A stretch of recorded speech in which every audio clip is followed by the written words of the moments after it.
Hello everyone. तर आज दुपारी ब्लॉग स्टार्ट केला मी या जेवायला. कैरीचं जे बनवली होती झटपट चटणी टाईपमध्ये ते पण घेतले जेवायला. मस्त लागतं, टेस्टी. आणि रियांशला इथं काहीतरी व्हिडिओ बघायचा होता, त्यामुळे ते स्पीकरमध्ये सांगत होता की हा व्हिडिओ लावा. आणि दुपारी जेवण झाल्याच्या नंतर म्हणलं चला बिर्याणीचा मसाला बनवून घ्यावा, कारण रविवारी आपण हमखास बिर्याणी वगैरे बनवतो, म्हणून चला संपला होता हे बनवायसाठी मी घेत होते. म्हणलं चला तुमच्याशी पण शेअर करून घ्यावं की मी कसा बनवते.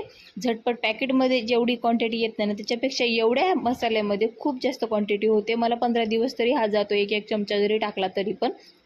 तर एवढी मी क्वांटिटीमध्ये बनवत आहे. खूप छान घरी झटपट होऊन जातो आणि त्याचा स्मेल पण मस्त येतो बिर्याणीमध्ये. कोणाला असे रेसिपी झटपट आवडते बनवायला घरच्या घरी मसाले, तर नक्की हा ट्राय करून पहा. आणि कसा वाटला हे मला कमेंटमध्ये सांगायला विसरू नका. मस्तपैकी मसाला बनवला.